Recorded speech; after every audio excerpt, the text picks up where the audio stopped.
Welcome to another episode of the MMA Logcast. I'm your host, Manpreet, aka MMA Lock of the Night, and your boy on Twitter at MMALOTN. This week we're going over UFC Vegas 24, headlined by Kelvin Gastelum and Robert Whittaker, a fight that was supposed to happen at UFC 234 in February of 2019.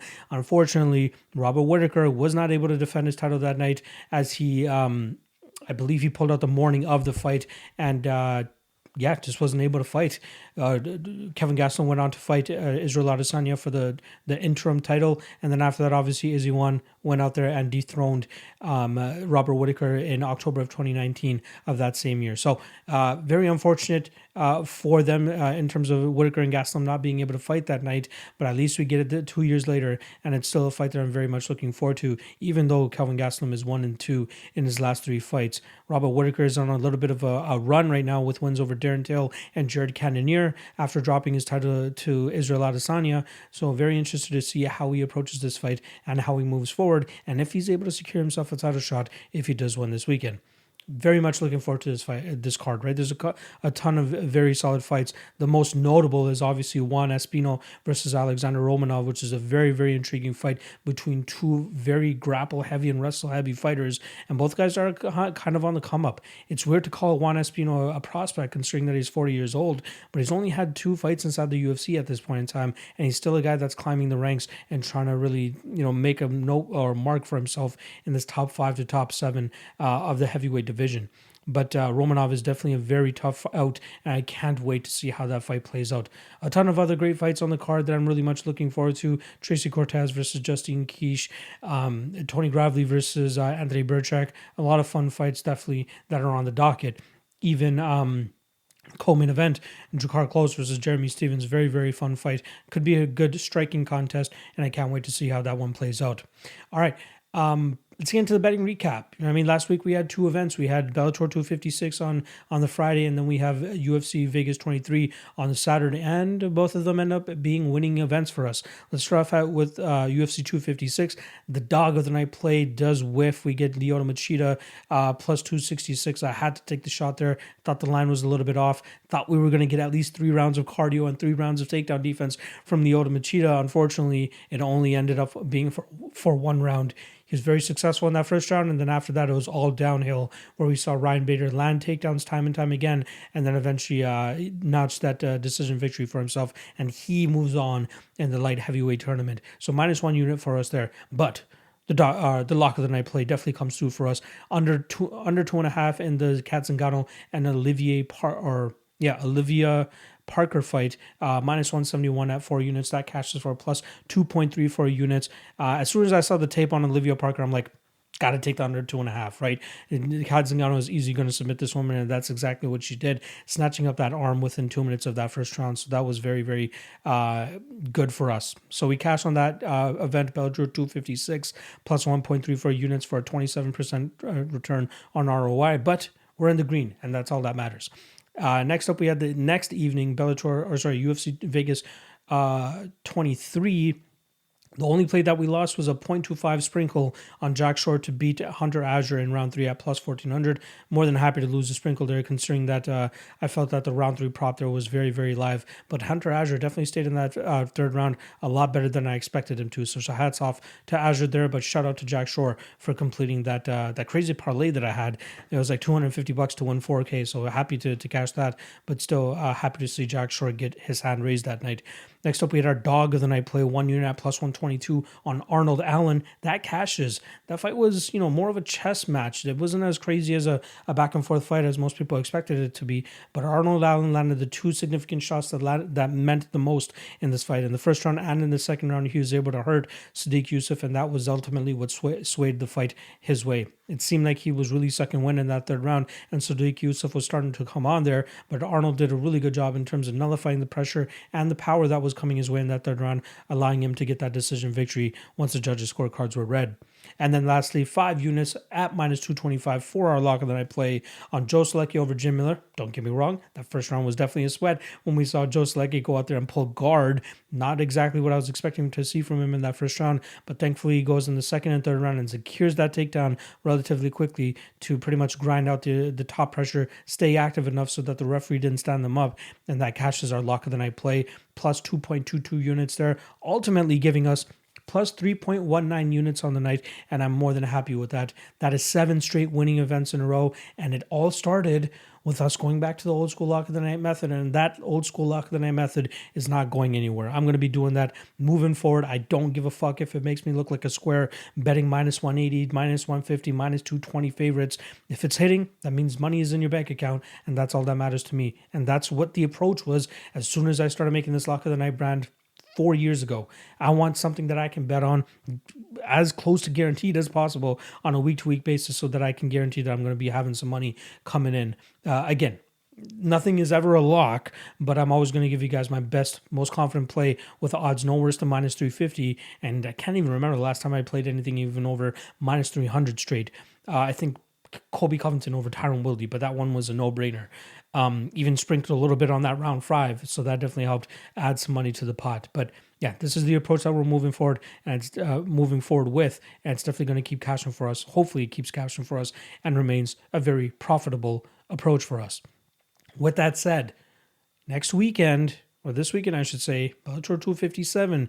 If we hit that, that's 8 straight events. If we hit UFC Vegas 24, that's 9 straight events. And my biggest ever winning streak is 9 straight events. And I'm hoping that we can capitalize on that this week, and we can tie that this weekend with a win for Bellator and a win for UFC, and then go into UFC 261 hoping to crack that 10 event winning streak. And I'm hoping that that's exactly what we can do. So shout out to all the new Patreon members. Shout out to everybody that's supporting. Shout out to all the new subscribers. You guys are just making it all more worth it, and I'm glad that you guys can bank on me to give you guys your surest pick every pretty much every Bellator and every UFC fight night, because that's what the lock of the night does. That's what I'm here for.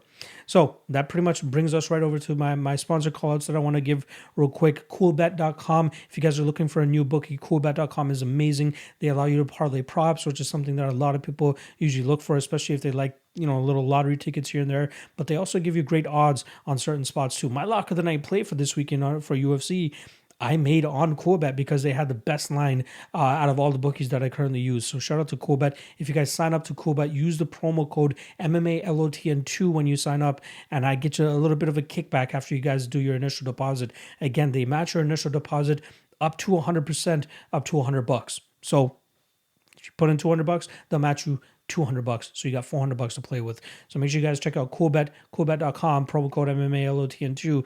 The countries that you can actually play it in are listed in the description below. So make sure you guys check that out. Most notably, it's not available in the States, which kind of sucks because I know I'd get a bunch of people that can play from the States. But we are getting some good reviews and getting some good feedback from people that are signing up, even from Canada, Switzerland, Scandinavian countries, some South American countries as well. So shout out to Coolbet. Once again, it's Coolbet.com, promo code MMALOTN number 2, and you guys will get an initial bonus up to $200 for your initial deposit. Secondly, Patreon. Patreon is the best way you guys can continue to support your boy to do this on a weekly basis, to do this full time. I've been doing it full time for close to 3 weeks now, and it's all thanks to you guys through the Patreon, through the YouTube, through the subscribing, through the super chats, through all that shit. It's all thanks to you guys that I'm able to put my full effort and full focus on this game, and that's probably why we're on a fucking 7-event winning streak.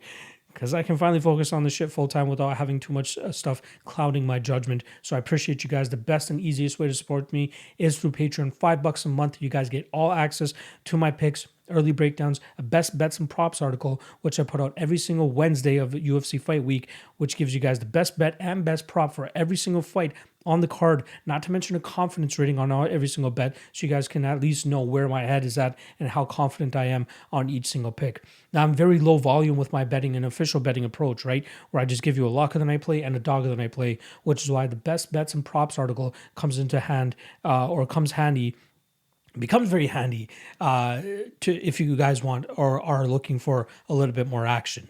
All right. Again, patreon.com/MMALOTN. Link is in the description below. I much appreciate all your support and love through that. All right, don't want to waste too much more of your time. Let's get into the breakdowns, and I hope you guys enjoy the breakdowns. And I'll see you guys throughout the week. We got the DFS live stream noon on Thursday evening. We got propping you up 8 p.m. Eastern on Thursday evening with me and Cody. Friday live stream for the weigh-ins. I believe that starts at noon Eastern, taking us all the way up to about 2 p.m. Eastern. And then Friday night, the ultimate weigh-in show. We had a great reception the last time around. I can't wait to see what kind of reception we get this time when we have a little bit of an odds reunion with Clint from Die Hard MMA podcast coming on it. Just Bleed MMA, and lastly, MMA Prediction Guru, my boy. Can't wait to have all those guys on the same panel to break down UFC Vegas 24 one last time. Can't wait to do that for you guys this week. All right, enjoy the breakdowns, and good luck with your bets. Tony Gravely versus Anthony Birchak. We got minus 320 on Gravely and plus 260 on Birchak. Now, let's start off with the Gravely side of things, who's coming off a decision victory over Geraldo de Freitas in a very, very close fight, I will admit, but he still deserved to get the victory in that fight, in my opinion. Before that, he goes out there and gets submitted by Brett Johns in the third round, and that was a very, but Brett Johns is a high-level opponent. I'm very saddened to see that he had jumped over to Bellator, and we won't get to see Brett Johns any further in the UFC, but hopefully he's able to rack up some good wins over there in Bellator and then eventually come back to the UFC and possibly get a better contract, because I honestly think that was the reason that he jumped ship, because the UFC just didn't want to renew him to get a good enough contract. But we've been seeing a lot of good things from Gravely, even on the regional scene before coming to the UFC. He already had a 23 fight pro career before coming on to the Dana White Contender Series and eventually getting that KO victory over Ray Rodriguez to notch his arrival into the UFC. I think he has great wrestling. I think he has great top pressure. I think he has decent enough striking to be able to clinch up to his opponents and then get them to the ground. But I'm also very impressed with his cardio, as I believe we have seen him go 4 to 5 rounds in the past, and he's been able to hold up his grapple-heavy approach in every single fight. Anthony Birchak, on the other hand, you got him coming off a submission loss to Gustavo Lopez in a fight where he got hurt and pretty much clubbed and subbed by Gustavo Lopez there. But Birchak is a high-level black belt in jiu-jitsu. I believe he owns a 10th Planet location, if I'm not mistaken. But that's definitely his approach to winning his fights, is try to get his opponents to the ground and try to get that submission game going. So he might be in his, in a comfortable realm on his back more often than not here against Gravely. But I think Gravely is going to do a really good job in terms of nullifying whatever submission attempts are going to be coming off of Anthony Birchak's back. I think he has good top pressure in terms of the damage that he's able to land from on top, and he's more often than not seeking the submission, or he's seeking the finish. And I'm talking about Tony here. I think he should cruise here. I don't think that Birchak truly offers too much for Gravely to worry about here. I don't think that Birchak has crazy knockout power. He might have the cleaner, crisper striking, but Gravely has that rudimentary wrestling style of striking, which is just looping hooks, trying to close the distance to get his wrestling game going. But I think he'll be very successful in doing that in this fight. He'll be at a 3-inch reach or height disadvantage, as well as pretty much the same reach here as Birchak, but I don't think that's truly going to come into play here, as Gravely should be able to close the distance and get this fight down repeatedly. The minus 475 favorite thing for Birchak, where he lost 4 or 5 fights ago to Ji Hoon Moon, is a little bit too much of an outlier for me to overlook here. And then obviously he comes into the Radliam fight as a minus 1340 favorite, but level of competition completely off. I think Gravely is just really going to make him work here. I don't think that Birchak's going to get much going off of his back, and he's going to succumb to the pressure and the pace that Gravely is going to be putting on him, especially with that wrestling. So I'll be going with Gravely here. I think it was this fight via decision, just by completely outpointing Anthony Birchak in all aspects of the MMA game. Zarah Fairn versus Josiane Nunes. We got plus 105 on Fairn and minus 125 on Nunes. Let's start off on the Fairn side of things, who's coming into her third fight in the UFC. She was very unfortunately matched up against 2 higher level women at that 145 pounds weight class. And again, that was more so the UFC trying to fill out that division, which to this point still has really not fleshed out and worked out to their plans. So the first fight against Megan Anderson, she comes in as a plus 335 underdog. Megan Anderson lands a good takedown, does some good work from on top, and Fairn really does show her greenness when it comes to the grappling game.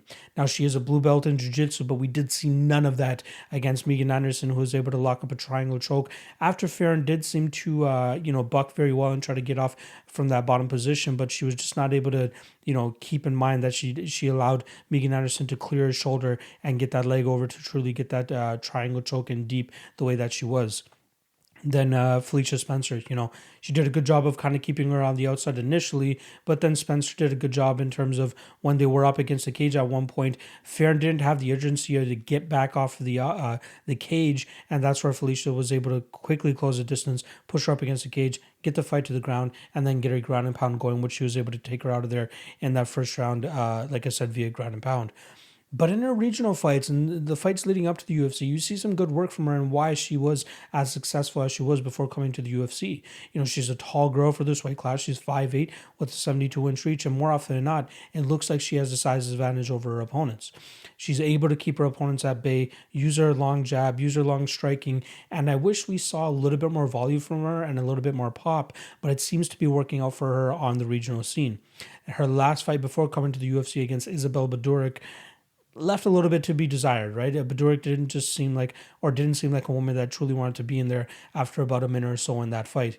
But the Salmimi's fight and the Hughes fight, you see her, and even the Sinead fight, which she ended up losing by split decision, she did a good job of keeping the fight on the feet and really just pressuring her opponents with her long distance striking and her jab and her kicks. She seems to have a good striking game from that aspect. Now Nunes, on the other hand, is coming into this UFC fight or her UFC debut here with a 7-1 record. Her only loss, I believe, was in her second fight against now UFC fighter Tyler Santos, and it seemed like she jumped over to the same training camp as Tyler Santos after that loss back in 2013. Now she's with the Astra Fight Team, who is synonymous for being known to kind of pad their records or the record of their fighters against opponents that really aren't up to snuff when it comes to, when you're talking about UFC level of competition. There's a lot of fighters on Nunes' record that are 0-0, 0-1, 0-4, and their last couple fights were against 3-0 and 4-0 opponents, but they seem to have issues when it comes to the cardio part of it, right? It seems like Nunes is almost losing all of her fights up until her opponents start to gas a little bit, and then she's able to crash forward with her bull type style and really blitz these opponents and overwhelm them with strikes.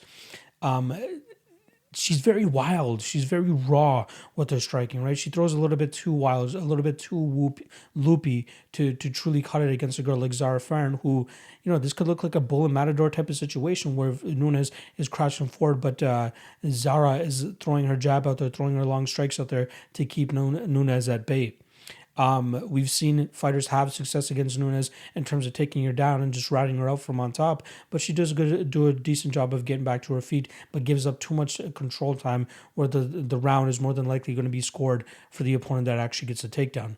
That's not really Zarah's game though, right? Zarah is more of a striker. She's a little bit, I don't want to say clueless on the ground because she is a blue belt, but she is definitely not as effective on the ground as she is on the feet. My concern here is if Nunes looks to close the distance and try to get this fight to the ground, right? This is going to be it's going to be comical once we see these fighters weigh in and stare down against each other. We got a 5'2" Nunes that coming in at 135 pounds with the 67-inch reach, and you're going to have Zarah Fairn 6 inches taller and have a 5-inch reach advantage. So if Fairn's not able to keep her distance, Nunes could make this a tough, gritty fight. Again, she's very bulldogish. She's very pitbullish, where it's just coming forward and throwing a barrage of shots and trying to overwhelm her opponents. But outside of that, it doesn't really look that pretty. Her technique just looks a little bit too wild, not refined enough, and she's banking too much on her ferocity and her ability to kind of overwhelm fighters. Whereas I feel like Zarah is going to be prepared for that type of approach and just try to just continuously jab and keep Nunes on the outside. My concern is if Nunes looks to take this fight to the ground, right? Again, Fairn, her reach advantage will mean nothing if Nunes is on top of her or clinching her up against the cage or trying to drag her to the ground. But I think that Zarah will do a decent enough job in terms of continuously being on her bicycle and meeting Nunes with a jab or a cross anytime Nunes wants to close the distance and try to get her striking going. It's not going to look the prettiest, but I do think that we see Zarah outpoint Nunes en route to a decision victory. And I will give this to Nunes. She's quite durable. She's eaten a lot of big shots from her opponents, and her cardio looks to be pretty good, which is why she's always able to outlast her opponents and then finish them, deeper into the second round. But Fairn's cardio in her past fights where she has gone a full 3 rounds looks really, really good, right? She's still able to go out there, put out the jab, put out the cross, keep her opponents on the end of her punches. But I just want to see a little bit more volume from her, and I do want to see her kind of tighten up that takedown defense a little bit more, which she has shown to, really work out for her. The more she's able to wear on her opponents with her striking, her opponents' takedowns start to come a little bit slower. That's where we see her successful with sprawling and really getting out of the way of these takedown attempts from her opponents. So she's going to have to damage Nunes right off the bat. And that's where it comes down to, is Nunes going to look for the takedown right off the bat, or is she going to try her pit bull, bulldoggy style that has been successful with her against much lower level opponents? And is Zarah Fairn going to be able to deal with that? So I'm going Zarah here. I think she's a solid spot here at dog odds. I wouldn't be surprised if she actually closes at as a favorite in this fight. So if you are looking to bet Zarah, I think you better do it now before the rest of the world gets privy to the inaccurate line, I should say. I'd actually put Zarah Fairn closer to like a minus 120, minus 130 favorite. And I think it's more so the fact that people, the last couple times we've seen Zarah in the cage, it hasn't been the prettiest, right? But she's going up against much higher level opponents compared to what Nunes is going to be bringing to the table.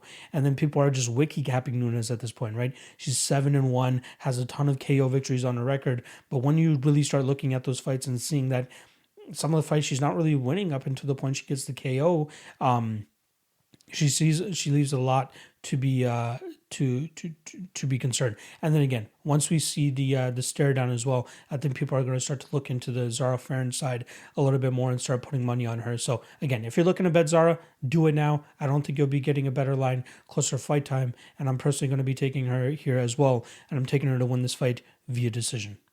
Austin Hubbard versus Dakota Bush. We got minus 175 on Austin Hubbard and plus 145 on Dakota Bush. And the line is slowly starting to rise and starting to get wider as we see Austin Hubbard at minus 185, minus 190 at a couple spots. And I completely understand it in regards to being the UFC tested guy, being the guy that's actually been in there for a couple fights now. I do just want to quickly refresh my page here to see if the line has moved even more, since it is a relatively new fight compared to the rest of the slate. Plus 155 or plus 160 is the best line that we can currently get on Dakota Bush. But regardless, getting back to this fight, let's start off with Austin Hubbard, who, he's had 5 fights in the UFC now, and the UFC is giving him no favors. The guy's 2-3 in his UFC career, with his 2 wins coming over Kyle Prepperlick, who is a striker himself, and Austin Hubbard was able to go out there and outstrike him. And then the other one was over that Max Roshkov fight. If you guys remember that was the one where Roshkov just had a complete energy dump after, I believe, the second round, and just didn't want to go out for the third round at all, just pretty much quit on the stool. And Robert Drysdale tried to get him back into the fight just to, motivate the kid, but Roshkov just said, fuck it, I'm done. I just can't do it anymore. Wasn't successful at getting the fight to the ground, only had a minute of control time in a fight that a lot of people expected him to have a ton of control time, and given the amount of hype that was put on him coming into the UFC. He was only a purple belt under Robert Drysdale for Brazilian Jiu-Jitsu, but he had a very high ceiling regarding his wrestling background and what he was able to do on the regional scene before coming into the UFC. And if I'm not mistaken, he actually took that fight on short notice, and they promptly cut him right after that, and rightfully so. Pretty much putting onto the, pretty much letting it be known that he just wasn't ready for the UFC, and it makes absolute sense. But his other 3 fights, right? All 3 solid grapplers. You got a fighter in Davey Ramos, who's a high-level jiu-jitsu black belt, wasn't able to get the fight down to the ground as much as he wanted to, and he did, but he was controlling the striking ranges as well, as Austin Hubbard was pretty much just waiting for a shot at all times, so he was on edge the entire time. So Davey Ramos did a lot of good work from that point.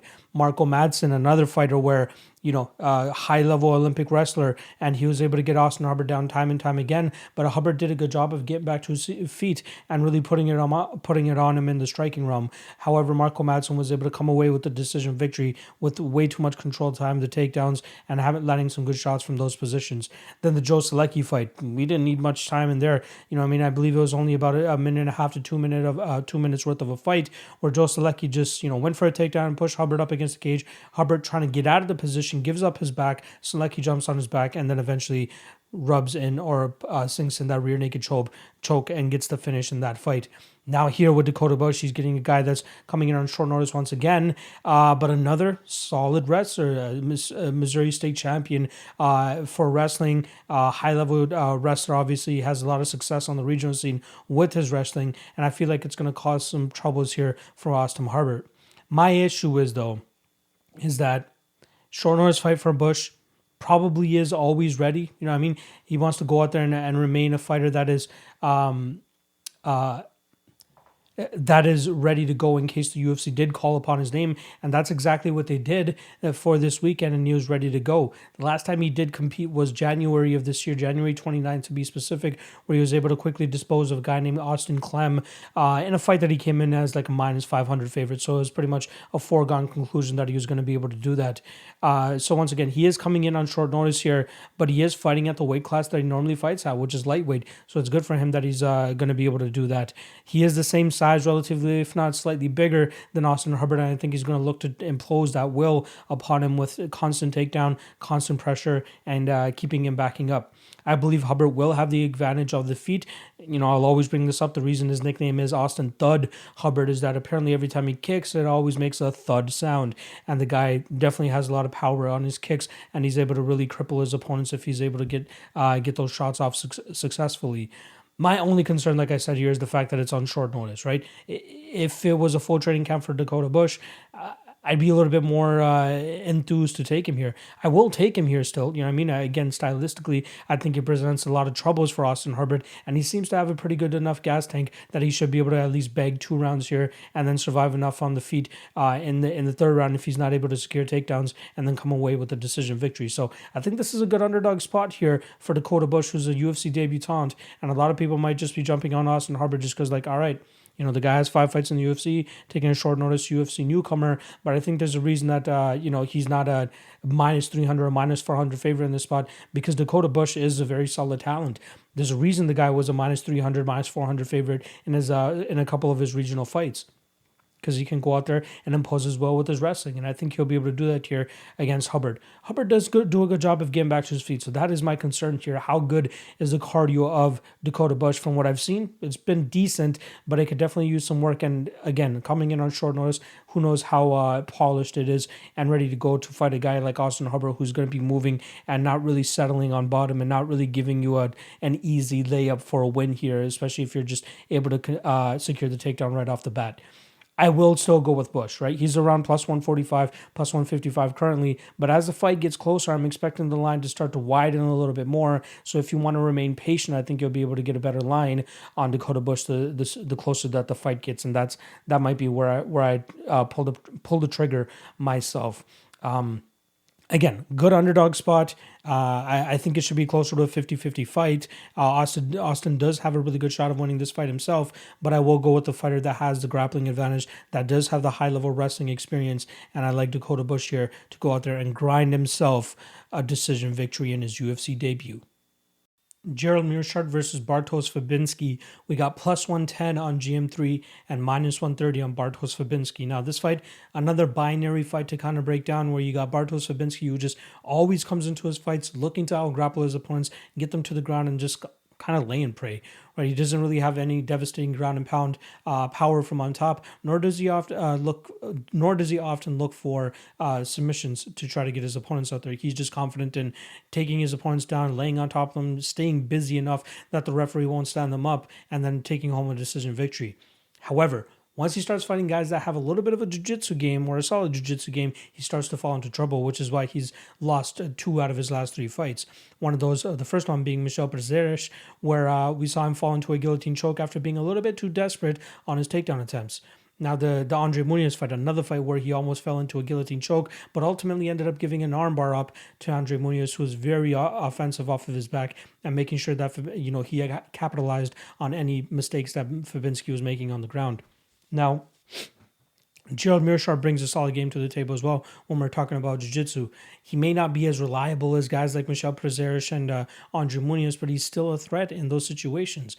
I'm expecting him to have the striking advantage here, not by a whole lot, but Fabinski doesn't really commit much to his strikes. He's just throwing a jab out there. He's throwing a straight out there just to kind of gauge his distance, and then more often than not, he's just waiting to get you into that position where you're on the warning track and then push you forward, push you up against the cage, and then eventually drag you to the ground. So I'm expecting GM3 to be slightly active in the striking realm so that he gets Fabinski to throw a bit of a desperation shot and then probably locking up a Doris or a guillotine choke of some sort. But even if this fight does end up hitting the ground, I think that Meerschaert is active enough off of his back that he's going to make Fabinski very uncomfortable, and not to mention the fact that we've seen GM3 go out there and complete submission victories in the third round against much higher level opponents. So the longer that this fight goes, and the fact that you're possibly giving me 15 minutes for Gerald Meerschaert to potentially throw up a submission of some sort or lock in a guillotine choke on a desperation takedown against Bartosz Fabinski, yeah, I'm down to take the underdog shot at GM3, as I believe it's more than likely that he can snatch that submission up. Again, Fabinski doesn't present much of an offering on the feet, whereas GM3 still could use some tweaking in his striking game, but he'll definitely have the advantage here over Fabinski, who again is just... he got nothing on the feet. I'm trying to be as nice about it as possible, but there's really not much that he offers on the feet other than just being able to set up his takedowns behind his striking, which again is very, very minuscule at the most, just being generous with it. I was kind of surprised that Fabinski was as big of a dog as he was against Darren Stewart in that Cage Warriors fight that they had just at the beginning of COVID, where he was a plus 270 dog. That seemed like a solid spot for him to go out there and grapple fuck a striker, and that's exactly what he did against Darren Stewart. But then once you put him up against guys with a solid jiu-jitsu background, or at least a solid understanding of the jiu-jitsu game, he finds himself into trouble. And I think that's what's going to happen here with Gerald Meerschaert eventually locking up a submission of some sort, whether it's in the first round, second round, or third round. This could potentially be a third round prop spot for Gerald Meerschaert, who seems to have that durability and that resiliency to get finishes late in fights, especially in fights that he'll probably be worked on more than he'll be here against Bartosz Fabinski. So I'm going to go with Gerald Meerschaert, and I'll take him either by first or third round submission, but I definitely think that he's going to lock something up here against Fabinski, who's just too rudimentary, too one-dimensional, and just too reliant on laying and preying on his opponents. And now he's going to have to deal with a guy in Meerschaert who's a big, strong, intimidating guy himself too. I'm sure he'll have the advantage in terms, or he should have some strength to him, which should allow him to potentially create some space on the ground and eventually throw up a submission of some sort or a reversal and then get to work from on top. So I'm going Gerald Meerschaert by first round submission. Jessica Penne versus Lupita Godinez.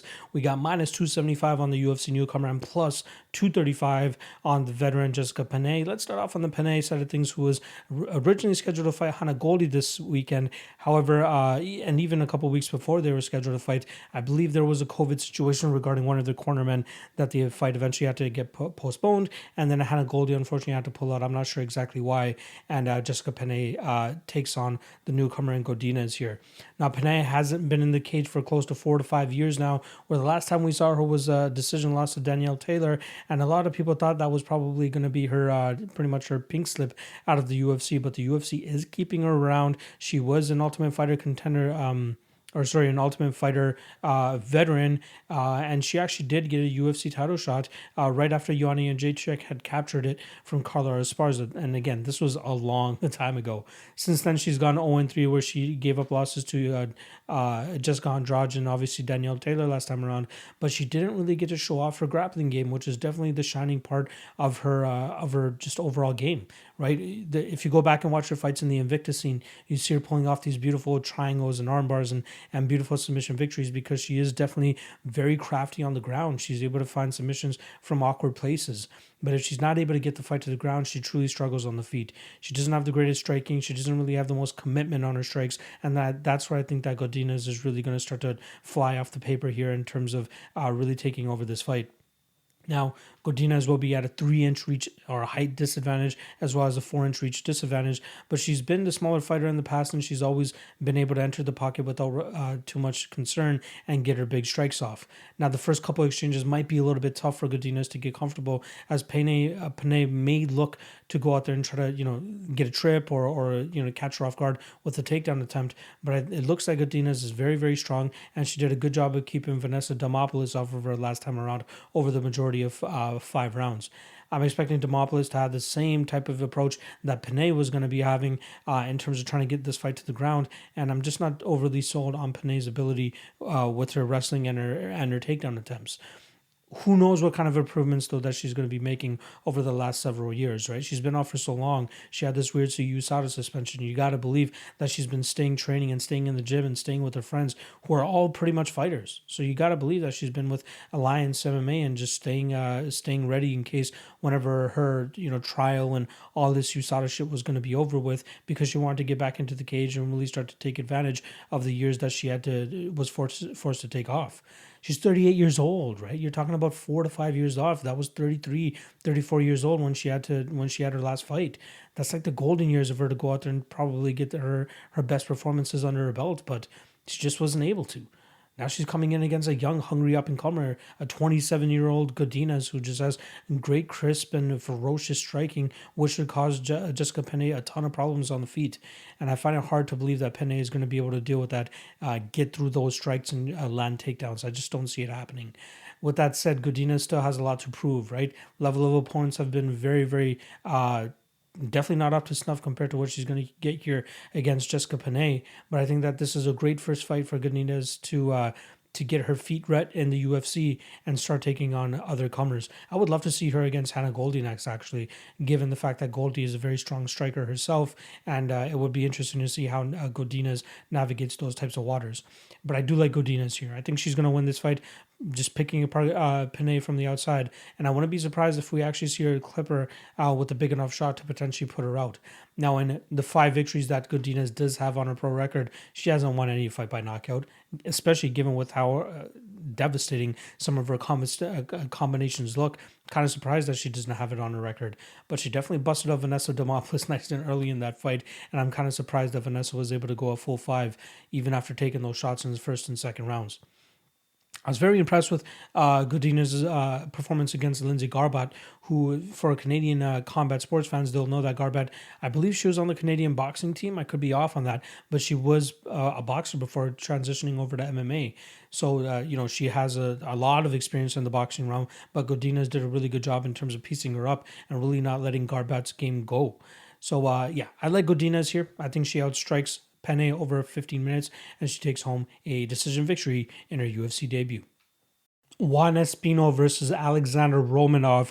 We got -140 on King Kong Romanov and +120 on El Guapo, Mr. Juan Espino. Let's start off on the Juan Espino side of things, who is an Ultimate Fighter winner. He did secure his victory over Justin Frazier to nab that Ultimate Fighter contract. It came in as a -175 dog, but as soon as you see that fight, you're kind of mystified as to why the odds were as close as they were. So he does pull off a quick submission victory in that fight. I believe it came via Americana. And then he goes out there and scarf hold chokes Jeff Hughes on a Fight Island, securing the victory as a -245 favorite.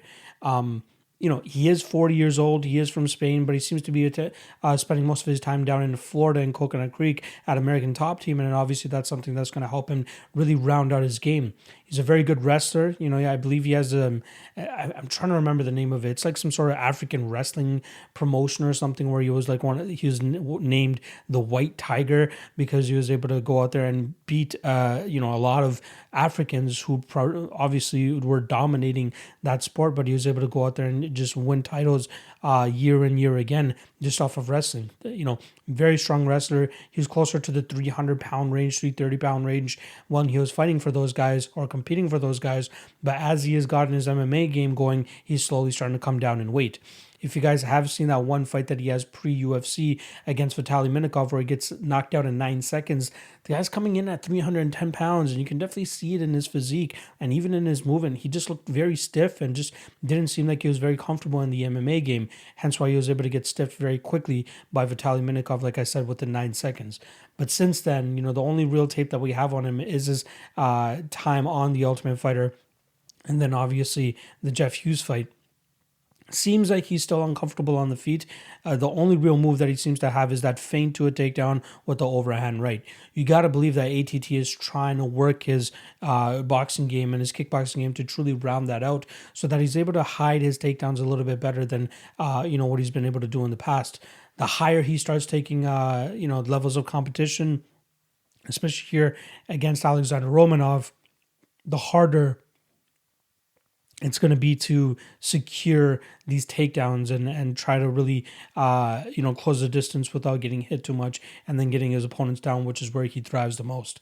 Now, the difference here between the wrestling games of Romanov and Espino is more so how effective they are on the ground and the way they are effective on the ground. Espino seems to be looking for submissions and control more than Romanov, who is looking for, getting that dominant position and then raining down heavy shots, his King Kong hammer fist that he likes to throw. That's kind of the difference in terms of the approach of attack that these guys take once this fight does hit the ground. Now, I believe that Romanov is the much more agile fighter here, the much more athletic fighter, which is why you see these crazy belly-to-belly suplex takedowns or these German suplex takedowns, just throwing guys over the over his head and all that type of stuff. He's very powerful and very agile as well. You see crazy head kicks out of him. He throws spinning stuff. He throws flying stuff. Whereas Juan Espino is just a little bit more rudimentary in his approach with his striking so that he can try to go out there and just get these guys to the ground because he's just not comfortable on the feet at all. The only real success that we've seen Espino have on the feet is, again, that feint to overhand or feint takedown to an overhand right there. He was able to land beautifully on a guy like Meerschaert. With that said, Meerschaert is a far cry from what we're getting here in Alexander Romanov. Now, Romanov is a guy that obviously is from Moldova, but he seemed to recently move over to Baltimore, Maryland. I'm not entirely sure why he chose that location to be specific, but he has been getting in time there, it seems, with guys on the college wrestling teams to whatever that college is down there in Baltimore, and he's staying very active in terms of just making sure that he's rounding out his wrestling game.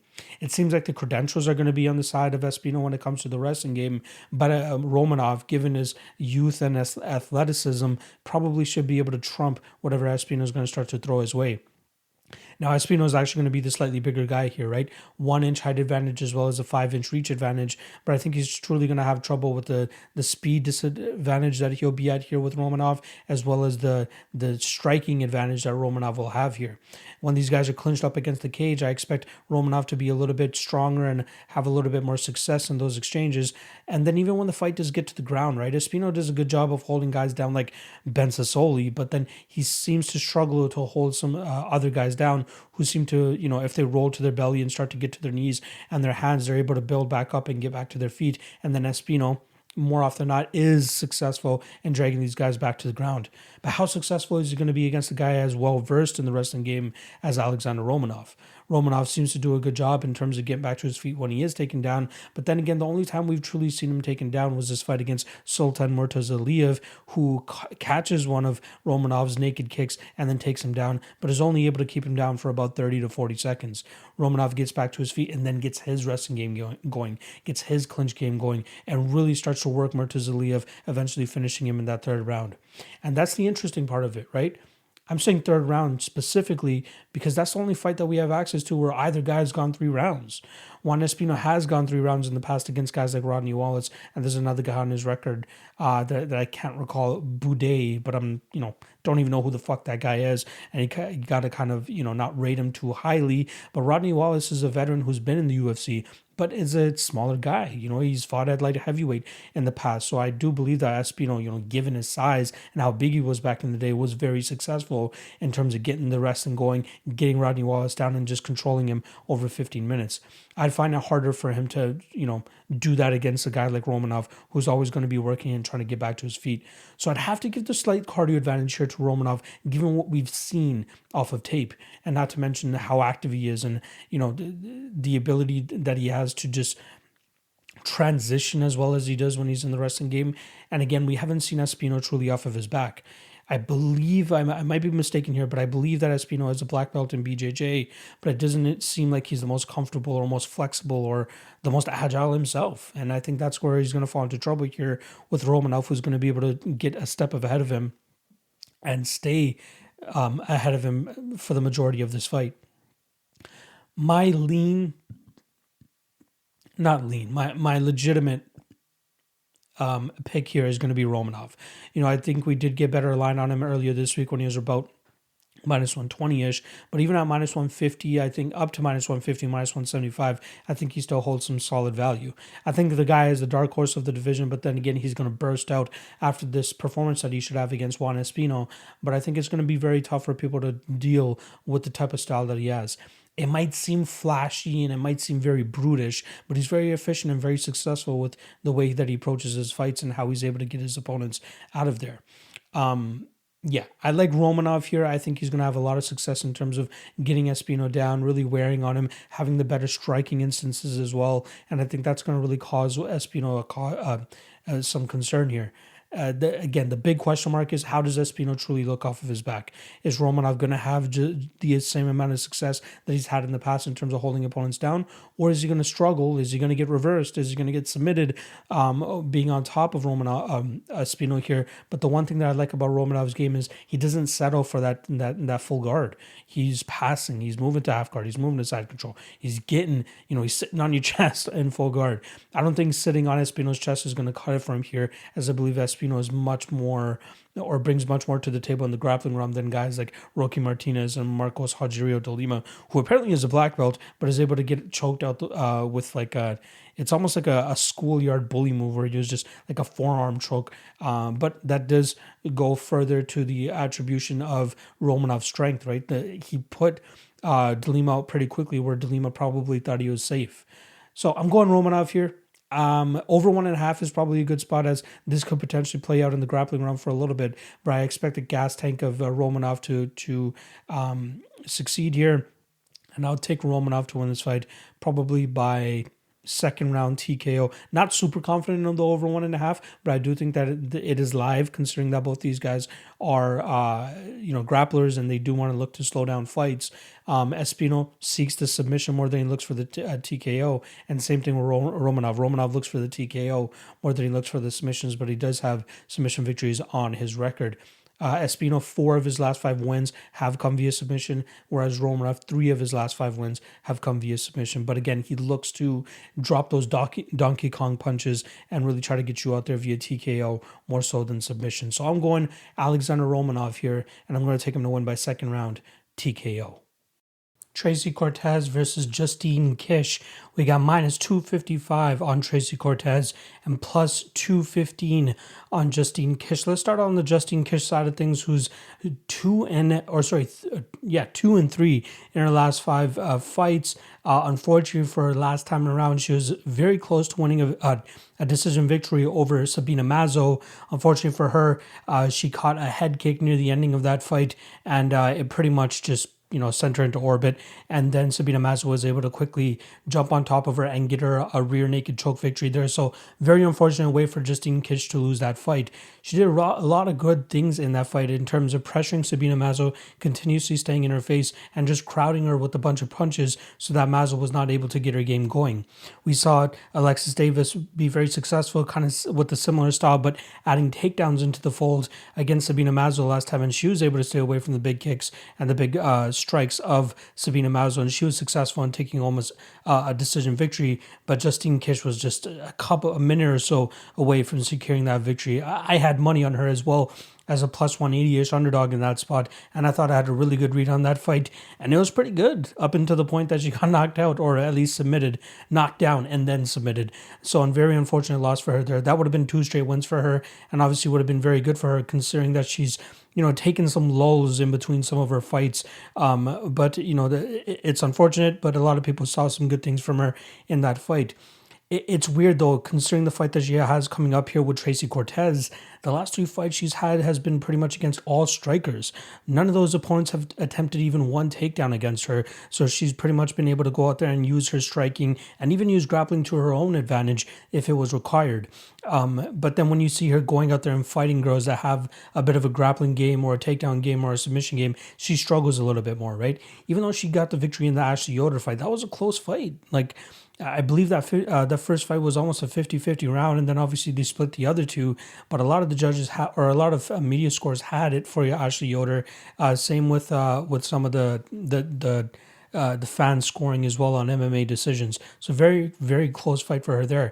And then the Felice Herrig fight, that's where we see her grappling kind of get truly exposed, right? Felice Herrig is mostly a striker, but she has started to develop a solid wrestling and jiu-jitsu game. And we're talking about a fight that was close to 4 or 5 years ago at this point in time. But Felice Herrig did a really good job in terms of securing takedowns and then accumulating, I believe it was close to 9 minutes of control time.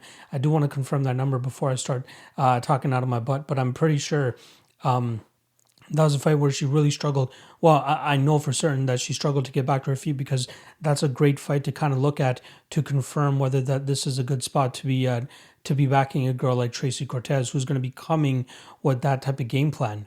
So, Justine Kish versus Felice Herrig. Felice Herrig went 2 of 5 on takedowns and, controlled for over 9.5 minutes in that fight. And that's a good indication of what Tracy Cortez should be able to do going out there and implementing that type of game plan against Kish. Now, don't get me wrong, Kish could obviously make improvements from that amount of time, considering, she knows she's going to be going up against a grapple-heavy approach here from Tracy Cortez. But Cortez has pretty much the same amount of fights as her. She's going to be 5 years younger than her, but she's been in the gym for a very, very long time, especially with Santino DeFranco and those guys over there at Fight Ready. Her brother was a wrestler before his untimely death, and that's really what encouraged her to go out there and get, start pursuing this dream of making it to the UFC. And then she's just training alongside guys like Henry Cejudo and guys that are coming out of that Fight Ready camp that are very grapple heavy based. And when you watch a couple of her fights, you can see that she's able to really implement it very effectively. Tracy Cortez has only lost 1 fight in her career, and that was her first ever fight where she was doing very well up until the point that she got guillotined. And I'm pretty sure she's learned a lot of lessons from there, because she's gone, pretty much undefeated since that point. She has some good victories under her belt, especially against girls like Erin Blanchfield. That was a fight where she used her grappling to the best of her abilities, as well as her submission defense, right? That entire first round, she was pretty much caught in an armbar position, but did all the good things in terms of ensuring that Erin Blanchfield was not able to take that arm home with her. Then she makes her Contender Series debut, where she goes up against a very striking, heavy threat in Maria Agapova, and then she was able to get that fight down continuously and did some good things on the feet in terms of making sure that she didn't get caught or get into any trouble. Then the Vanessa Mello fight. Now, these 2 fights, Vanessa Mello and Stephanie Egger fights, are very important here, because she took both of those fights up at 135 pounds. Up until that point, all of her fights have been 125 pounds. She took the Mello and Egger fight at 135 pounds. And up until that point, all of her fights had been competing at 125, but she held her own strength-wise against those women who were much bigger than her at that point in time, especially, compared to Justine Kish. She did a very good job. But it was definitely the Stephanie Egger fight that kind of put me over the ledge here to think that Tracy Cortez is truly worth the chalk here, and that you're probably even getting value here at minus 255 on her.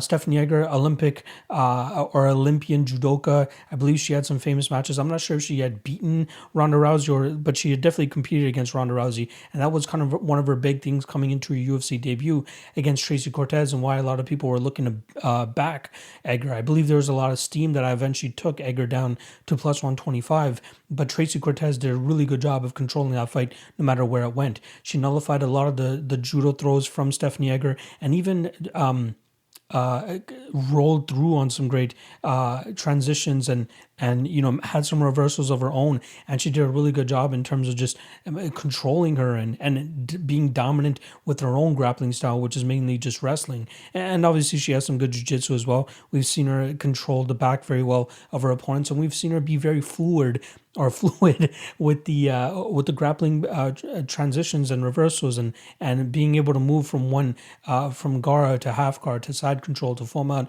to taking the back. She's just very smooth on the feet or on the ground. And then in terms of her feet, in terms of her striking, it's a work in progress still, but it's good enough to be able to go out there and compete against a girl like Justine Kish, who isn't really like a knockout puncher, right? Most of her approach is just outpointing her opponents and just doing some good work on the feet. The issue with Justine Kish though is that she doesn't really have the greatest technique in terms of trying to get back to her feet. When she is getting taken down, like in the Felice Herrig fight, right? She's just muscling out of all these positions. She's not really doing the greatest in terms of, digging the underhooks that she's needed or regaining guard or anything like that. She's just trying to get up. And that's just not going to work against a girl like Tracy Cortez, who has solid top pressure and ability to keep her opponents down. Now, Kish was able to be successful with that type of get-up game and reversal game against a girl like Ashley Yoder, who's a little bit more keen on seeking submissions rather than actually controlling top position. So you see her able to pull off a couple of reversals in that fight, or even be able to get back to her feet against Ashley Yoder, who had some decent control time of her own against Justine Kish. But Cortez, I don't want to say she's not a finisher. She has a couple finishes on the record, but it seems like she's more content with staying on top, remaining on top, having that dominant position, being position over submission, unlike other women that are in the division, like Jillian Robertson, right? Tracy Cortez knows that's her game, knows she does most of her success, or gets most of her success when she's able to stay on top and land those pitter-patter shots to stay active enough that the referee won't stand them up. And then again, passing the guard, going inside control, going to half guard, keeping her opponents down, and then landing some good shots from on top. That's where she thrives. And that's exactly what I think she's going to be able to do here against Justine Kish. If Kish was more of a threat on the feet, like if she had knockout power or, if she did a good job of maintaining distance, I wouldn't be as keen on betting Cortez here, who I still believe has some work to do in the striking realm. But she's not. I think this is a very winnable fight for Tracy Cortez to go out there and, maybe even stand with her a little bit. I think that she can showcase some of her improvements because she does seem to have a little bit of pop on her shots. She does seem to be making improvements there. However, I would love to see her just go out there, take Kish down, and just dominate from on top. I'm not 100% sure that she's going to be able to go out there and get the finish, but I think she'll be able to at least rack up. I'd be surprised if she didn't get at least 1-10-8 round just from an immediate takedown, if that's what she chooses to do, and then just top control, staying on top, passing guard, and then landing some good shots from on top. So I do like Cortez here. I think she's absolutely worth the chalk, and I think she should be even a bigger favorite in this spot. So I'm going Tracy Cortez to win this fight via decision. Ricardo Ramos versus Bill Algeo, just having a little bit of a brain fart there. This fight's pretty much a pick-em. We got a slight favorite here for Bill Algeo at -115 and -105 for Ricardo Ramos, but there are certain places that you could possibly get him at +105 and +110, and it seems like the line is starting to widen a little bit, and I don't completely understand that. It might be because that we got Bill Algeo coming off a pretty dominant victory over Spike Carlisle last time around, and mixed in the fact that we've seen Ricardo Ramos knocked out in his last fight against Lerone Murphy. Let's start off on the Ramos side of things, who's a very heavily touted prospect coming into the UFC. Unfortunately, he did eat a couple of L's in his UFC career thus far, but I still don't think that's truly slowed down, the prospect that he could truly be, or the fighter that he could truly be once he completes his full potential. He's 25 years old. He's 14-3, and his losses only come against Said Nurmagomedov and Lerone Murphy, who are high-level opponents, in my opinion. He did go out there and beat guys like Kyung Ho Kong, who, in my opinion, I hold very highly, and then Journey Newson and Eduardo Garagori, who are a little bit more low-level. I believe Newson as well was a guy that came in short notice to take that fight. More often than not, you see Ricardo Ramos at a chalky line, so that's why it's surprising here to see him at at like a pick'em or underdog spot, considering the amount of hype that was on him. But it seems like the steam has gone off him a little bit because of that Lerone Murphy knockout. -275 against Kyung Ho Kong, who's a very solid fighter himself. -170 against Said Nurmagomedov, and then he gets knocked out on that fight. -380 against Journey Newson. -430 against Eduardo Garagori, and then -185 even in his last fight even though he came up on the losing end. I still think he's a very talented fighter. You know, I mean, he has a very good. He has very good striking. I think that's very going to come into play here, as I believe that he should be able to be the cleaner striker against Bill Algeo. And Algeo, on the other hand, is a little bit loosey-goosey on the feet, doesn't really throw with crazy conviction, has some good kicks. And that's pretty much how he was able to remain successful against Spike Carlisle in terms of keeping Spike on the outside with that teep, with the spinning kicks, and just kicks in general. And then whenever, after that first round, where Spike's zest off of his strikes were really gone, that's where we saw Algeo really start to crowd him up against the cage, clinch up against him, and try to initiate some grappling sequences where he thrives a little bit more. However, I think that Ricardo Ramos is a much higher level jiu-jitsu player than him. And then if they do try tie up at certain instances, I think that we'll see Ramos be the stronger fighter, and even if he decides to drag this fight to the ground, I think he'll be the one that's a little bit busier on the ground.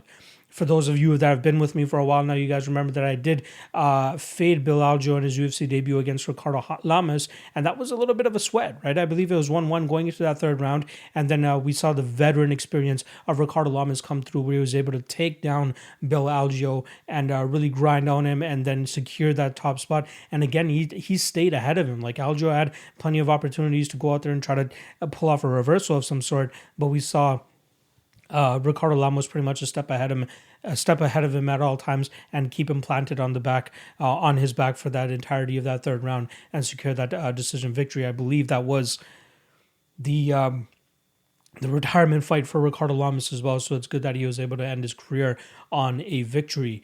Then the Spike Carlisle fight, right? Like, it was. In a hindsight, obviously, it seemed like a very good matchup for him, where he was able to stay away from the big power of Carlisle and then really put it on him in the later rounds.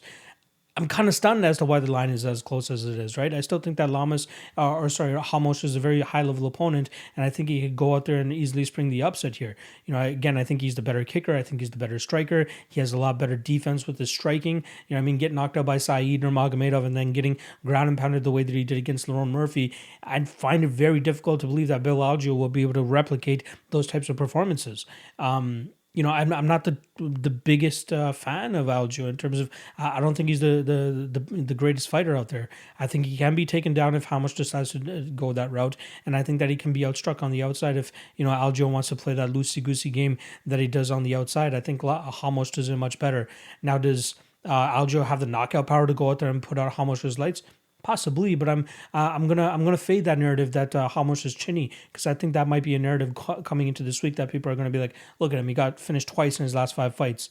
Look at the opponents. Look at the amount of power that those guys have in the situations that he got knocked out in. Right? Again, I don't think that Algeo will be able to replicate that kind of performance. So I do like Ramos here. I think he'll outstrike Algeo on the outside if he decides to take it to the ground. I think he'll outgrapple him there, maybe even find a submission of some sort. As we've seen Bill Algeo tap twice in his 5 losses. One of those actually coming to Shane Burgos, striker. Shane Burgos, not saying that Burgos is incompetent on the ground or doesn't have any jiu-jitsu skills, but I believe that Ramos is a much higher level jiu-jitsu player than Shane Burgos. With that said, I still do think that Ricardo Ramos can go out there and outstrike Algeo, and that's the method that I'm going to take here. I'm going to take Ricardo Ramos to win this fight via decision by just outpointing Algeo on the feet and maybe even get some control time up against the cage or on the ground here. So again, I think it's a bit of a steal that we're getting Ricardo Ramos at plus money here. So I'm going Ramos via decision. Luis Pena versus Alex Munoz. We got minus 145 on Violent Bob Ross and plus 125 on Alex Munoz. Let's start off on the Violent Bob Ross side of things here, who's coming off a submission loss to Kama Worthy. He was actually scheduled to fight Jakar Close a couple months ago. Jakar Close posed out, I believe, the day of or the day before due to one of his cornermen testing positive for COVID-19. And it's interesting that both of these guys are scheduled to fight on the same card now, but just not against each other. I wish they would have booked the fight together again, considering that these guys were training for each other for as long as they were, but now they just got to have to flip the script and fight different opponents. Regardless, Luis Pena 3-2 in his last 5 fights. Not to mention being slightly underwhelming now, considering how much hype he had coming off of his Ultimate Fighter run. Obviously, he loses that fight to Mike Trizano to give him his first ever L, and then he goes on to lose to Matt Frevola, very close fight, a war of a fight, and then the Kama Worthy fight, where he loses again, where he wasn't really able to get his game going. Right, it was interesting to see him pretty much go strike for Kama Worthy in that first round, lose that first round, then go to his wrestling in the second round where he was very dominant, but unfortunately was not able to get the finish in that fight. And then in the third round, we see Kama Worthy, latch on this weird guillotine, and Luis Pena was just in a very, very bad position up against the cage where he just could not roll out, or just could not spin out, and was forced to tap that night. Again, he's 27 years old, so he still has time to make improvements, and he has a great frame for this 155-pound division, or a very, very weird lanky frame, I should say. 6'3" with a 75-inch reach, so he's already going to have a 5-inch height advantage here over Alex Munoz, as well as a 3-inch reach advantage. With that said, and with it said in terms of the level of wrestling that Luis Pena has, or is supposedly supposed to have, it's weird to see that he only has a 47% takedown defense rate. Pretty much all of his opponents have gotten, or pretty much been able to take him down. And I feel like Alex Munoz is probably one of the better wrestlers that he's going to have fought up until this point in time. For those people that are not too familiar with Alex Munoz, he was originally from Team Takedown, and for people that don't remember Team Takedown, they were that team that Johnny Hendricks was out of Texas, and they had this weird system where they just had pretty much every fighter's paycheck went to the team, and then they dispersed it out to the fighters from there, and then eventually that pretty much went to shit, and Alex Munoz decided to leave. He ended up going to Team Alpha Male and becoming their head wrestling coach, so that's got to tell you something about the type of wrestling that Alex Munoz is bringing to the cage. Now, his striking still needs some work. It still needs to get to the point that he can go out there and be comfortable enough on the feet to compete with guys like a Nasrat Haqparast, who pretty much just beat him pillar to post in that fight. Outside of that first takedown that Alex Munoz was able to secure at the beginning of the fight, he couldn't get the rest of his game going. Haqparast was having fun on the feet and really touching up Alex Munoz. Very unfortunate fight for Alex Munoz to have as his UFC debut. Right, he was on the Contender Series where he went up against Nick Newell and was able to control that fight with his wrestling and some good striking. But not an impressive enough performance for him to go out there and get a UFC contract. He did quickly bounce back and fight Troy Lamson, a guy who's been notoriously known to be almost a tee-up fight for a lot of guys to eventually enter the UFC. Jesse Ronson is another guy that quickly got a victory over Troy Lamson and was propelled into getting back into the UFC, and that's exactly what Alex Munoz did. If I'm not mistaken, he came in on short notice against Nasrat Haqparast, so that might have a little bit to do with it, and he did end up taking his first loss in that fight. But I still think he has a lot to offer. He's 31 years old, so he's really going to have to get his game going here. But I think that the wrestling is going to be truly what sets him apart here from Luis Pena. Again, that dismal 47% takedown defense rate is going to be tested here, and I think that Alex Munoz will be doing a good job of controlling Luis Pena, getting this fight to the ground or clinching him up against the cage and being the more stronger fighter. But the longer this fight stays on the feet, the more I'm going to be biting my nails if I have a Alex Munoz ticket. With that said, plus 125 is not bad for a guy that you can pretty much guarantee is going to go out there and land takedowns. The Troy Lamson fight was a weird one, though, because both guys are high-level wrestlers, and we pretty much saw that one, become a striking fight, and we saw Munoz get the better of the majority of that fight on the feet. I rate Luis Pena striking much better than Troy Lamson, but I don't rate it as highly, I don't rate his wrestling as highly as Troy Lamson, so I do think that it won't be a striking fight. I think that we're going to see Munoz successful with getting this fight to the ground time and time again. It truly comes down to how durable he is and how good his jiu-jitsu will be from on top. My thinking here, or my logic here, is that if Nasrat Haqparast couldn't knock out Alex Munoz, I'd kind of be surprised if Luis Pena did. Now, Luis Pena has a different striking style than Nasrat, but Nasrat definitely has way more power in his hands than what we're going to be seeing from Luis Pena. Pena is a little bit more dynamic of a striker, and he's able to do his work from the outside. Again, he's going to have a 3-inch reach advantage as well as a 4 or 5-inch height advantage here, so you better believe that he's going to try to keep his distance, but he's not the best distance striker. Like, he still allows opponents to close the distance, and he's more than likely going to get taken down here, but is he going to be able to pull a submission off of his back? That's where I think it's going to be a little bit risky here. Like, are you going to trust a guy at minus 145 to get a submission off of his back, knowing that he's going to get taken down time and time again? And again, Alex Munoz, high-level wrestler, training with Team Alpha Male. You got to believe that they're getting his jiu-jitsu up to the point that he's going to be comfortable enough taking Pena down and then, at least passing guard, getting to half guard, side control, whatever it is, so that he's out of the threat of a potential finish or a submission of Luis Pena's back. It's just the progression from Munoz's striking that I need to see to be a little bit more confident in here. A little bit more confident in Munoz in the spot. I still do lean him, though. I still do think that we're going to see him get the takedowns, and I think that he's going to control Luis Pena for the majority of this fight. So I'm going to be going with Alex Munoz, and it's a little bit iffy though, because again, he's only 6-1 in his pro MMA career. He's 31 years old, so he's going to have to get it going right now, and he's really going to have to start to tie that striking game together. Again, I feel bad that his UFC debut was on short notice against a guy to the level of Nasrat Haqparast, and we truly saw that Haqparast takedown defense was up to par, but Luis Pena's takedown defense is not. You know what I mean? So I think that Pena is criminally overrated at this point, and this is a guy that I've laid chalk on in the past, and maybe it's just that bad taste that he's left in my mouth, but I do think that Munoz will be, the style that Munoz brings and the durability that he seems to bring to the table will be a little bit too much for Pena to handle here. The last thing I'll say about Pena, spent most of his time at AKA and then eventually moved down to ATT, where we've seen him work closely with guys like Mohamed Lawal and try to round out the wrestling game of his, but he's still getting taken down. And I think that when he's going up against a high-level D1 wrestler like Alex Munoz, I don't see him how he's going to be consistently stuffing takedowns. I think he's going to struggle to do so, and then I think he's going to struggle to submit Alex Munoz off of his back. So I'm going with Alex Munoz here. I think he's worth a good shot at these dog odds that he's currently at.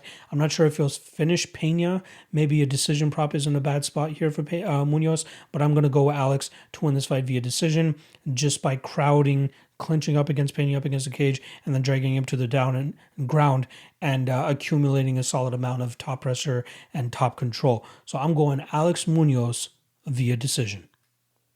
Abdulrazak Al Hassan versus Jacob Malkoun. We got minus 300 on Al Hassan here. I'm plus 250 on Malkoun. Now, this breakdown is not going to take that long to go through, right? I am fully expecting Razak Al Hassan to go out there and absolutely starch Jacob Malkoun. And more often than not, I try to give these guys that are coming off of relatively quickly knockouts, I try to give them a little bit of the benefit of the doubt, right? But with Malkoun, he's pretty much stepping into the same fight this time around.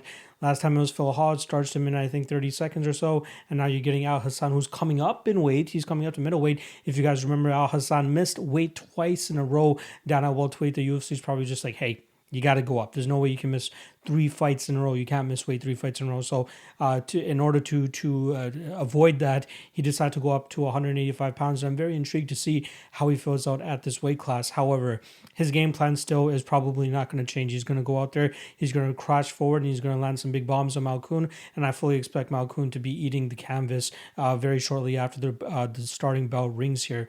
Malkoun, most people will know him as the main jiu-jitsu coach and training partner of Robert Whittaker, but that doesn't really help out the rest of his game, right? There's not much else really on the bone there in terms of what he brings to the table. Good strike, like decent striking, and seemed like he had solid durability on the regional scene, but once he starts fighting heavy hitters like Phil Hawes and Abdulrazak Al Hassan, it starts to go down the drain, and I think I'm fully expecting the same type of approach here from Al Hassan. Most of his wins, and I'd say pretty much all of his wins, have come in that first round where he just goes out there and torches opponents right away. It's when fights start going later into the fight, like second or third round, where his output and his power really starts to dwindle, and that's where his opponents are really starting to take over. But I'm just finding it hard to believe that Malkoun's going to go out there and really survive that first little onslaught that Razak Al Hassan is going to bring to the table.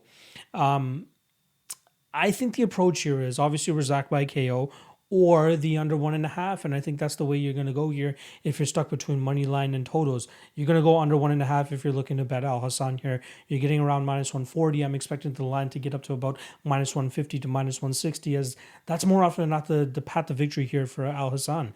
So I'm expecting him to go out there, get the relatively quick knockout over Malkoun, and cash the under 1.5 play. So I'm going Razak Al Hassan to be successful in his middleweight debut in the UFC, to be knocking out Jacob Malkoun in round 1. Andrei Arlovsky versus Chase Sherman. We got minus 140 on Andrei Arlovsky and plus to 120 on Chase Sherman. This fight is slowly closing in terms of the odds, and I wouldn't be surprised to see Chase Sherman go off as the favorite come fight time here.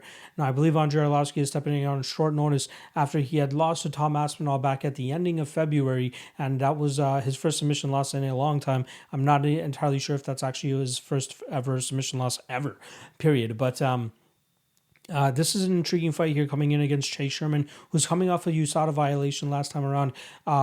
He went out there and beat Ike Villanueva, but then quickly tested positive.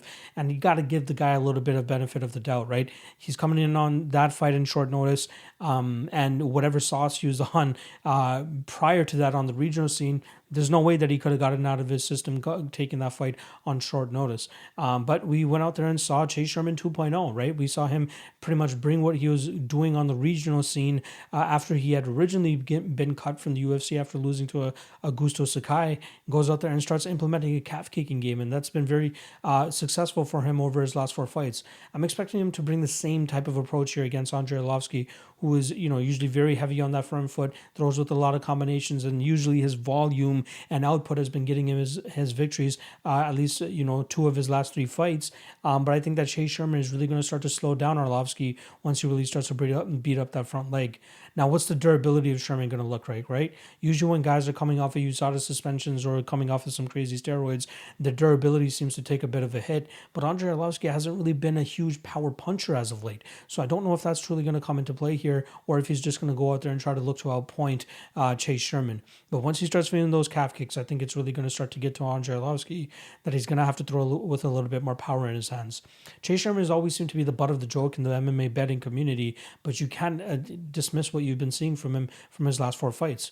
Obviously, level of competition is nowhere near what he's going to be getting here against Andrei Arlovski, but you got to like what you've been seeing from him in terms of an approach and the game plan that he's bringing into the cage. Again, calf kick, calf kick, calf kick. He's going to go out there and look to do that here against Andrei Arlovski, and I think that's going to allow him to get his hands going, which could potentially allow him to start touching the chin of Arlovski and really start to damage him from there. Now, Arlovski does have a very solid chin still. Like, a lot of people are writing his chin off, thinking that he's not durable anymore. But he's been eating some big shots from his past couple of opponents and still kept chugging forward. I'm not sure if Chase Sherman really has that knockout power to put Andrei Arlovski out, but I'm not going to count him out. However, I will still say that Chase Sherman goes out there and methodically picks apart Andrei Arlovski with a game plan that's centered around leg kicks, and we're going to go out there and see him win via decision in this spot. Again, the only hesitation that I have here is the fact that he's coming off a USADA suspension and how much of an effect that truly had, or a positive effect it truly had on Chase Sherman's game, especially with his stretch through that Fight Island or Island Fights promotion, I believe, that he used to fight for, again, after he got cut from the UFC and before he came back in that Isaac Villanueva fight. It's crazy how active Andrei Arlovski has been staying, especially during this COVID era. If I'm not mistaken, he fought Philippe Lins, Tanner Boza, and Tom Aspinall all during this COVID era. And this is, I'm talking about, just under a year of work. So I think COVID started in March. They came back in May. So from May all the way until February, that's 9 months. He's had 3 fights.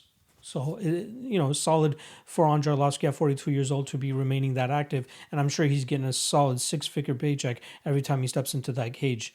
But I think that Chase Sherman's style is going to be a little bit too much for him here. And I completely understand why the line is starting to look like that it might swing in terms of Chase Sherman ending up as the favorite come fight time. So I'm going Chase Sherman. I'm going to pick him to win by decision, but I'm not completely outruling the fact that this could potentially be a knockout for Chase Sherman as well. So once again, Chase Sherman to win this fight via decision.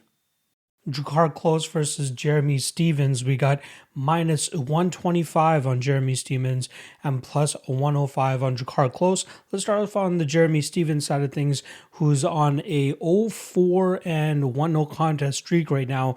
Very unfortunate run and very tumultuous run that he's on. And that's on the back end of a 3-fight winning streak where he was able to have very impressive performances that included knockout victories over Doo Ho Choi and Josh Emmett. I believe there was a Gilbert Melendez victory squeeze in there as well, but he seemed to be a guy that was kind of rejuvenated.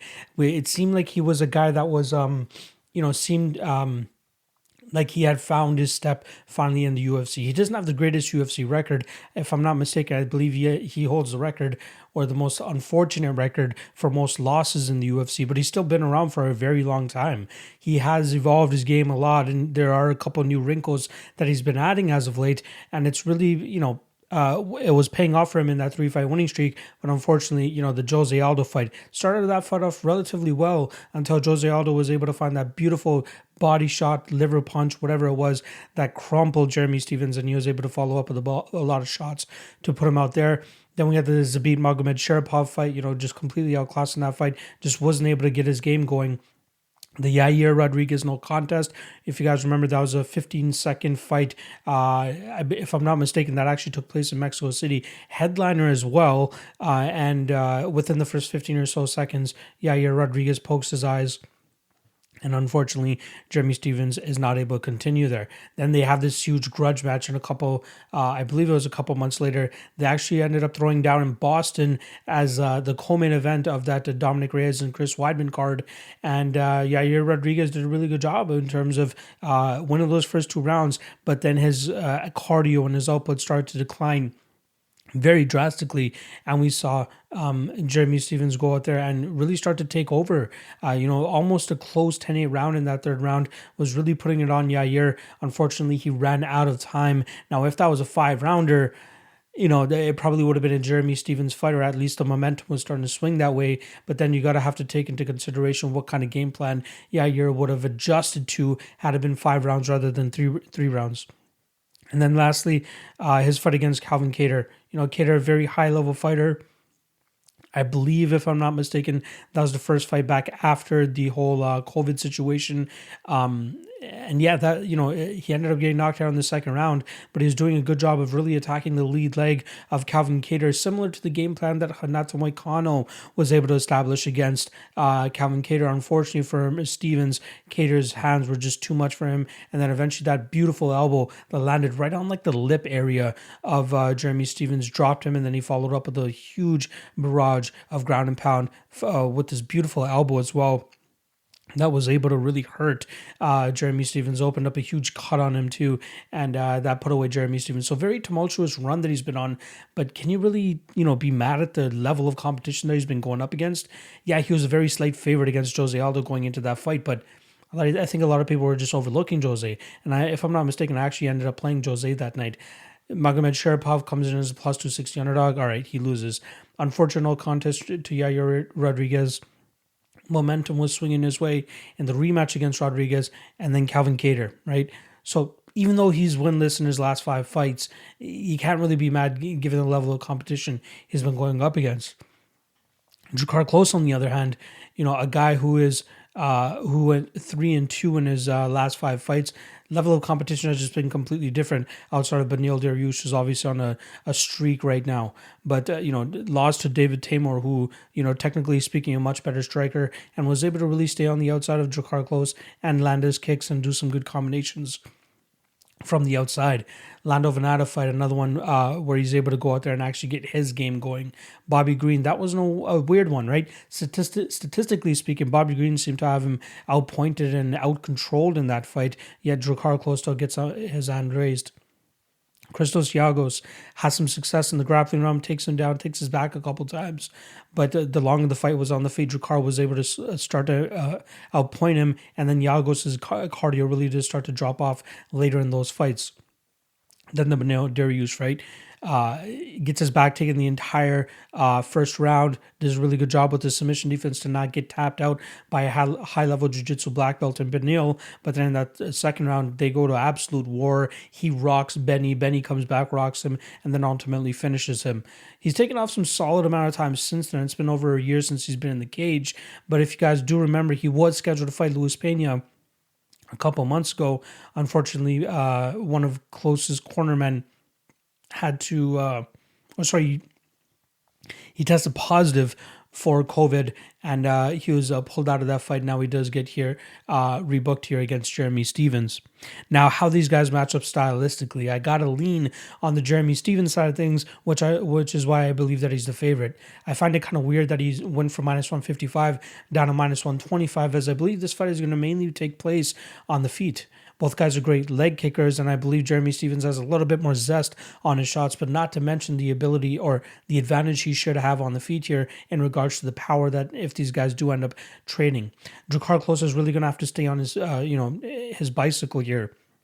He can't trade in the pocket against Jeremy Stephens here, who historically is a very good, who has a very good durability or has a very good chin, right? Outside of that Calvin Kattar knockout, which again wasn't really a knockout, like it was a TKO. He got put on his butt, don't get me wrong, and got TKO'd there, but he's never really gotten clean out.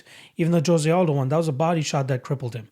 But before then, you have to go all the way back to 2012, which I believe Eve Edwards put him out. So historically speaking, he's a very durable opponent. Drakkar Klose he's never had a knockdown recorded in the UFC. Yeah, he hurt Beneil Dariush, but was obviously not able to put him away in that fight. But you have to go back to his early career to find him really knocking out guys and really having an advantage in that aspect in terms of power. So if these guys are trading on the feet, I do lean Jeremy Stephens here, who's going to have more threat in terms of possibly landing a knockout blow or at least having more success with the leg kicks. We've seen him cripple opponents in the past and force them to change positions, and they're obviously not the best when it comes to adjusting to working out of their secondary stance. I don't think Drakkar Klose is the greatest out of his secondary stance either. So I do lean Jeremy Stephens here. Obviously the much more experienced fighter. It's weird that he's only 34 years old, similar to like Sam Alvey this past weekend, who has a million fight miles on him, but is only 34 years old. Seems the same thing here with Jeremy Stephens. Now, does that mean that we saw Sam Alvey get cracked and, get put out the way that he did and then obviously submitted quickly thereafter by Julian Marquez? Do we think that's going to happen here to Jeremy Stephens? I beg to differ. The difference with Sam Alvey is that we've seen him get knocked out twice in his last 5 fights. Whereas Jeremy Stephens, he's been knocked out in 2 of his last 5 fights as well, but they came by different knockouts, right? TKOs and the body shot. And again, let's add in the fact that Drakkar Klose isn't a crazy power puncher either. So ultimately, I got to go with Jeremy Stephens here. I think he's going to probably even knock out Drakkar Klose, but I'll give him the benefit of the doubt, considering his only real knockout loss was to Beneil Dariush last time around in a crazy firefight. But I will go with Jeremy Stephens to win this fight via decision by just picking him apart, landing the more damaging shots, being more effective with the leg kicks, even though that Drakkar Klose has a very good leg kicking game of his own. So I'll go with Jeremy Stephens here, and I'm going to pick him to win this fight via decision. Time for the main event. We got Robert Whittaker going up against Kelvin Gastelum, and this is a fight that I am uber excited for, considering we were supposed to get it back at UFC 234 back in February of 2019. Kelvin Gastelum steps in on short notice here, I believe for Juan Paulo Costa, as that was one fight that I was, again, another one that I was very much looking forward to, that probably could have propelled Robert Whittaker back into a title shot. Even a win here over Kelvin Gastelum could give him that right, considering that that would make him on a 3-fight winning streak with wins over Darren Till and Jared Cannonier. If you guys remember, Jared Cannonier was promised a title shot if he was able to go out there and beat Robert Whittaker by Israel Adesanya himself. He said after he had beaten Paulo Costa, he goes, if Jared Cannonier goes out there, handles his business against Bobby Knuckles, Jared Cannonier is next. Unfortunately, we saw Robert Whittaker go out there and absolutely, pretty much outpointing him over 15 minutes. Outside of getting rocked a little bit in that third round, Robert Whittaker had a really good sense of awareness and ability to just be like, okay, we only have about 30 seconds left in this fight. Let me clinch this up. I know I'm a little bit hurt, but let me get, body to body. Let me clinch this up so the power and zest of the Jared Cannonier shots are truly off there. Now, Robert Whittaker had a lot of success in terms of hurting Jared Cannonier as well, because he has a sneaky combination where he throws a hook with his opposite hand and then throws a head kick or a sneaky head kick right behind it, because his opponent is starting to fade off to the far side, and that's where we see Robert Whittaker land a beautiful head kick. I believe that's exactly the combination that put out Jacare Souza earlier in Robert Whittaker's career, and it's been one of his best shots that he's been able to land against his opponents. Whittaker is a very sneaky striker, right? He almost has a karate type style stance where he's just bouncing on his feet from the outside, and then whenever he moves in, he he takes his head off the center line and he's able to just wing his shots right over. And it's a couple like 2, 3, 4 shot blitzes that he comes in with that it just catches his opponents off guard. It was very successful against Darren Till, very successful against Jared Cannonier. But when you have a guy like Israel Adesanya, it was just a lot tougher to pull off against a guy like that. And then he does a good job from the outside, which is like kicking the leg. And that's another solid part of his game. But he just stays so far out of his opponent's range that it's hard for them to truly get a beat on him. Now, Kelvin Gastelum on the flip side, again, these guys were scheduled to go at it at UFC 234 for the title at the time. But then Whittaker pulls out the morning of the fight. That's where we see Israel Adesanya and Anderson Silva actually get propelled to the main event. And it still only ended up being a 3-rounder. But regardless, right after that, we see Kelvin Gastelum get booked against Israel Adesanya for an interim title fight a couple months later. Whittaker sits out, eventually fights Israel Adesanya, gets knocked out, and he loses his belt. But now he's on a bit of a redemption run, right? He's not in a rush to get his title shot again, but is doing a good job in terms of staying active and racking up some names where it's going to get to the point where it's almost undeniable that you got to give this guy a title shot again. In this fight, I feel like he matches up very well against Gastelum. And I feel like a lot of people are kind of like almost misguided regarding the run that Gastelum is on since his fight against Israel Adesanya the first time. So since then, we've seen Kelvin Gastelum go 1-2. He loses the fight after the Adesanya fight where he gets outpointed by Darren Till. And that's an interesting fight because I feel like something similar could, you could take some bits of that fight and implement it here with Robert Whittaker. Something that Darren Till did very impressively was just stay out of range where Kelvin Gastelum wasn't able to get his big shots off. The last time we've seen Kelvin Gastelum actually put anybody out was the Michael Bisping fight from several years ago. But since then, he hasn't really had success in terms of putting guys' lights out. He did have success in terms of hurting Israel Adesanya, but he just didn't have enough on it to truly put him out. But the Darren Till fight, again, a true good experience or a true good replica of what Robert Whittaker could potentially do. Again, staying on the outside like Whittaker does, he bounces well enough that he could move in when he needs to get his shots off, and then he can move out whenever Kelvin Gastelum wants to throw some of his shots or start to come forward. There is obviously the chance of the counter of whenever Whittaker does come in and Kelvin Gastelum kind of just stands his ground and throws his punches. So that's something that Whittaker's going to have to worry about, especially having 25 minutes of it to have to worry about. I think it does put Whittaker into some bad situations.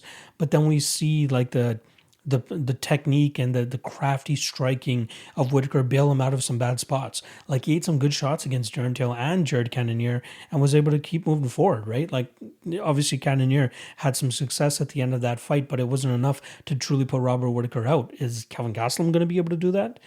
And then in terms of moving forward past the Darren Till fight for Kelvin Gastelum, the Jack Hermansson fight completely gets out-muscled.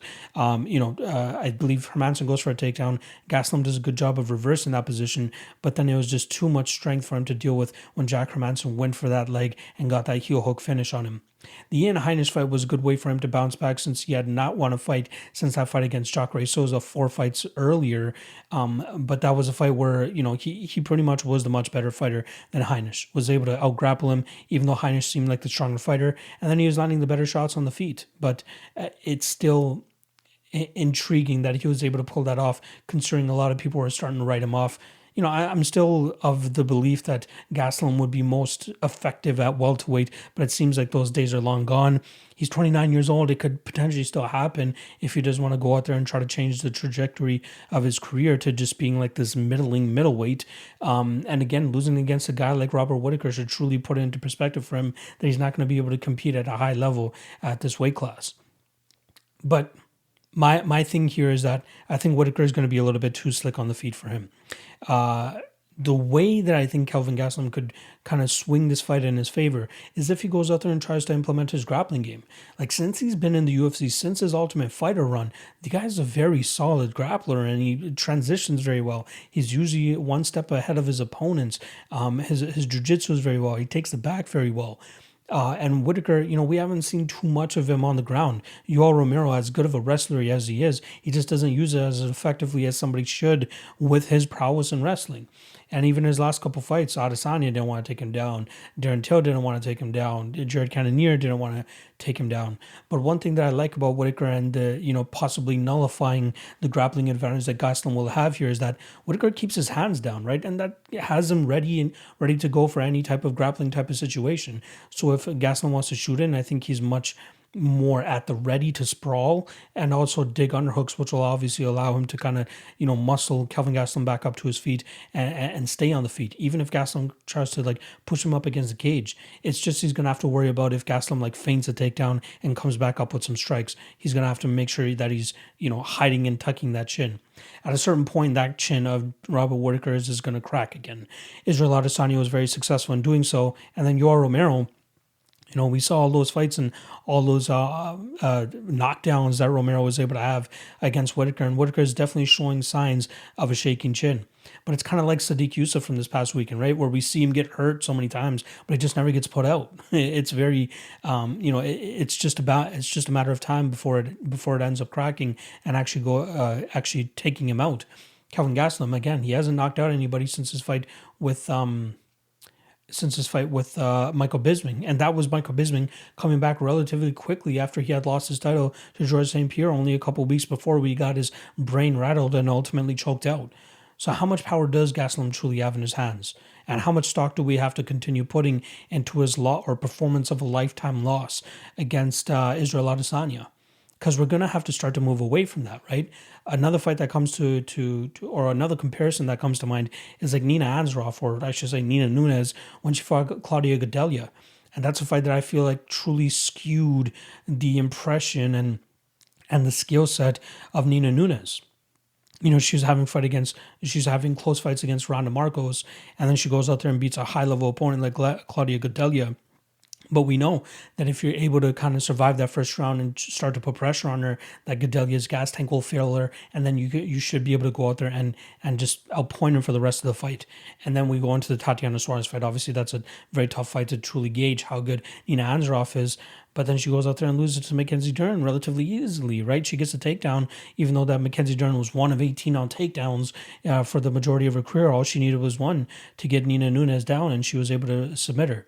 So it's almost the same thing here with Kelvin Gastelum. How long are we going to put stock into that Israel Adesanya fight? He caught him with a couple good shots. There was, it was pretty much 2-2 going into that fifth round just because of the shots that he was able to land and hurt Adesanya with. And I can't remember the exact rounds. But again, we can't keep putting stock into that fight if he's not giving us results in his next fights, right? He's 1-2 since that fight. And Robert Whittaker is another high-level opponent here, probably the best opponent he's fought since Israel Adesanya. Darren Till is another guy who's trying to get a little bit more overrated. So I do like Whittaker here.